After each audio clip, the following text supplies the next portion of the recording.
Hello, నేను మిస్ఎస్ రావు. రఘురామకృష్ణరాజు గారు అలుపెరగనటువంటి పోరాటం చేస్తున్నటువంటి పొలిటీషియన్. ఆయన ప్రస్తుతం డిప్యూటీ స్పీకర్గా ఉన్నారు ఆంధ్రప్రదేశ్కి. గతంలో వైఎస్ఆర్ కాంగ్రెస్ పార్టీ తరఫు నుంచి ఎంపీగా ఉన్న సమయంలో జరిగినటువంటి థర్డ్ డిగ్రీ సంఘటన మీద ఆయన గత కొన్నేళ్లుగా పోరాడుతూ ఉన్నారు. ఆ పోరాటంలో వరుస గెలుపులు ఆయనకు కనిపిస్తూ ఉన్నాయి. అయినప్పటికీ ఎక్కడ ఆయన ఆగట్లేదు పోరాటంలో. మొత్తం ఎండింగ్ వరకు ఈ పోరాటాన్ని తీసుకెళ్ళాలి అనేటువంటి విధంగా ఆయన ఆలోచిస్తూ ఉన్నారు. అందుకే సునీల్ కుమార్ ఐపీఎస్ని కానీ సంజయ్ ఐపీఎస్ని కానీ వీళ్ళిద్దరినీ వదలట్లేదు. ఆయన న్యాయపరంగా చట్టపరంగా ఎదుర్కొనేటువంటి ప్రయత్నం చేస్తూ ఒక్కొక్క మెట్టు ఆయన గెలుపు దిశగా వెళ్తూ ఉన్నారు. అసలు టార్గెట్ జగన్మోహన్ రెడ్డి. ఆ జగన్మోహన్ రెడ్డి మీద విజయం సాధించారు రఘురామకృష్ణరాజు గారు.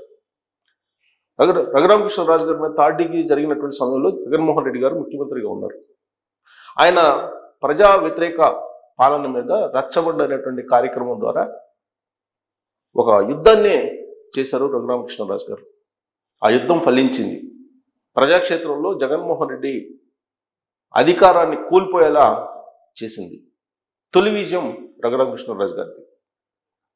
జగన్మోహన్ రెడ్డి అధికారంలో నుంచి దిగిపోవడమే కాదు, కేవలం 11 మంది ఎమ్మెల్యేలకు మాత్రమే పరిమితం అయ్యారు.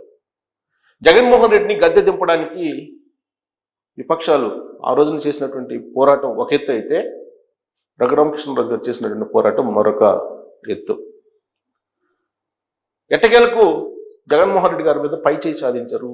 జగన్మోహన్ రెడ్డి మీద భుజం చేయి వేసి విజయం సాధించారని చెప్పి అసెంబ్లీ వేదిక మీదనే రఘురామకృష్ణరాజు గారు చెప్పకనే చెప్పారు.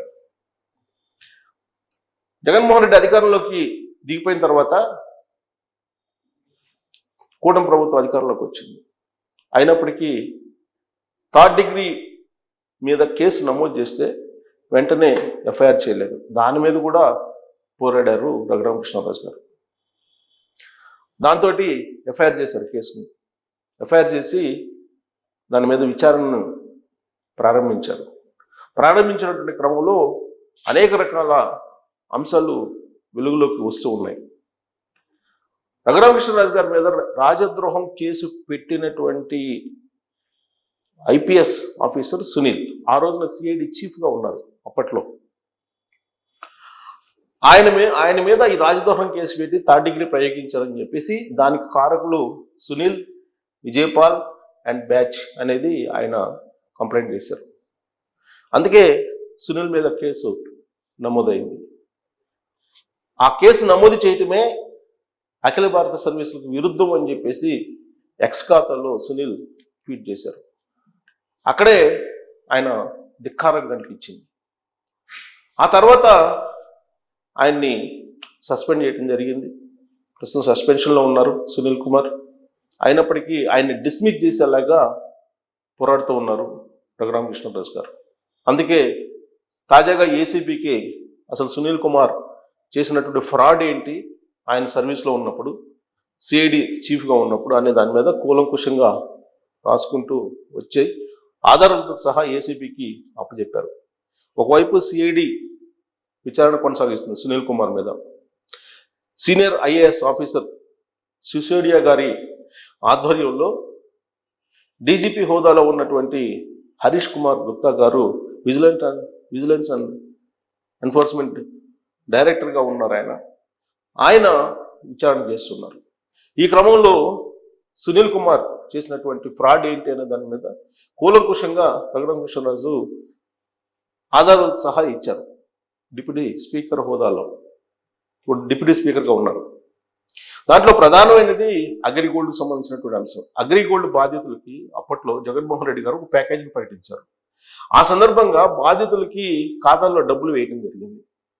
నకిలీ బాధితులను సృష్టించి ఖాతాల్లో డబ్బులు వేసి అవి తులసిబాబు ద్వారా సొంత జేబులో వేసుకున్నారు సునీల్ కుమార్ అనేది ఆయన మీద రఘురామకృష్ణరాజు గారు చేస్తున్నటువంటి ఆరోపణ.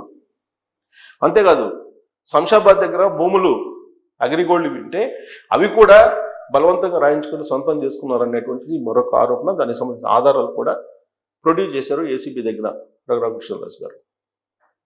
ఇక ఆయన సిఐడి చీఫ్గా ఉన్నప్పుడు ఆ డిపార్ట్మెంట్కి సంబంధించిన ఒక డాష్ బోర్డుని తయారు చేయించారు.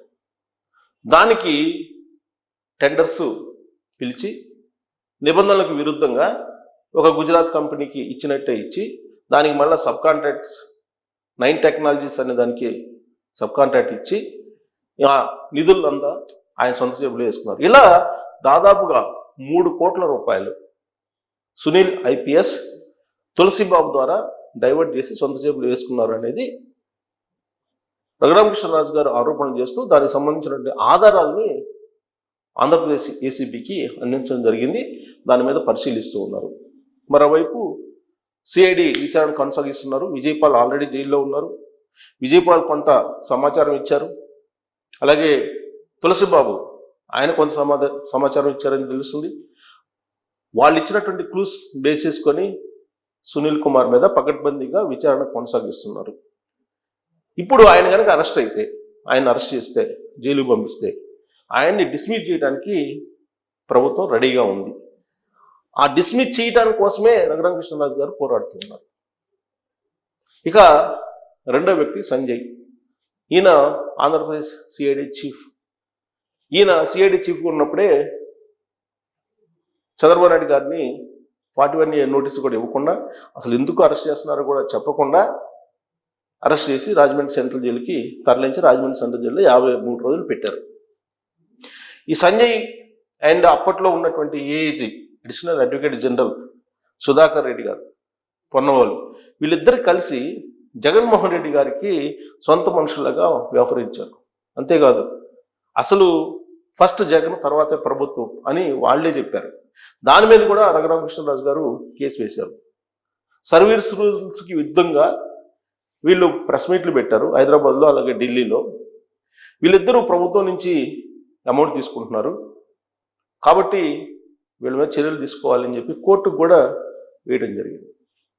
ఇక సంజయ్ ఐపీఎస్ ఆయన వ్యవహారం కనుక చూస్తే, ఆయన ఎస్సీ ఎస్టీలకు సంబంధించినటువంటి కేసుల మీద అవగాహన కలిగించడానికి ఆ ఎస్టీ కార్పొరేషన్ నుంచి ఫండ్స్ని తీసుకొని 10 లక్షల రూపాయలతోటి అయిపోయేదాన్ని దాదాపు 1.5 కోటి బిల్స్ పెట్టేసి సొంత జేబులో వేసుకున్నారు. మొత్తం రికార్డ్స్ని ఫ్రాడ్ సృష్టించారు. 10 లక్షల రూపాయలు ఖర్చు పెట్టి దాదాపుగా 3 కోట్ల రూపాయలు ఖర్చు పెట్టినట్టు రికార్డ్స్ తయారు చేసి సొంత జేబులో వేసుకున్నారు. ఆ విషయాన్ని కూడా ఇప్పుడు ఏసీబీకి కంప్లైంట్ చేశారు రఘురామకృష్ణరాజు గారు. సో ఐపీఎస్లు ఇద్దరు, వీళ్ళిద్దరూ సిఐడి ఆ రోజున ఏపీ సిఐడి చీఫ్లుగా చేశారు. జగన్మోహన్ రెడ్డి గారితో అంటకాగారు.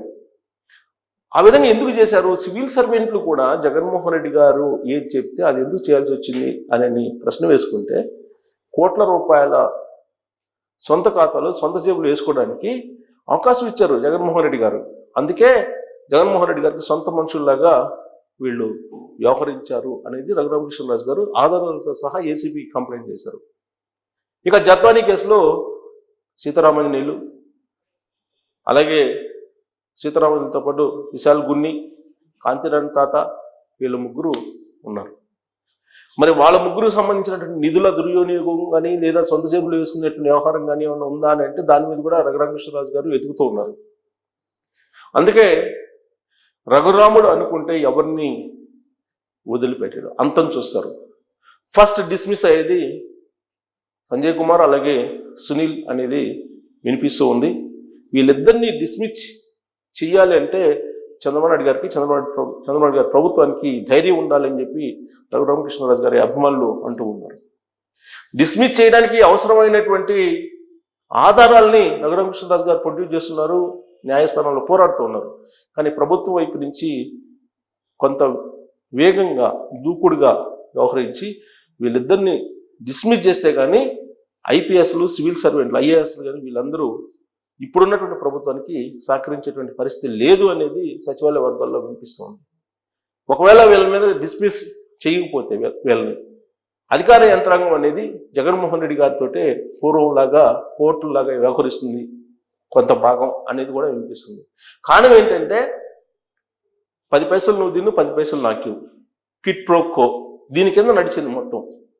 దానికి అలవాటు పడి ఇప్పుడు పని చేయమంటే చాలా మంది సహకరించినటువంటి సిచ్యువేషన్ ప్రభుత్వంలో ఉంది అనేది సర్వత్రా వినిపిస్తుంది. కాబట్టి ఈ ఇద్దరు ఐపీఎస్ను సస్పెండ్ చేయడంతో సరిపెట్టుకోకుండా డిస్మిస్ చేసేదాకా రఘురామకృష్ణరాజు గారు వెళ్తున్నారు. ఆ విషయంలో ఆయన సక్సెస్ కాగలరా అనే దాని మీద కామెంట్ రూపంలో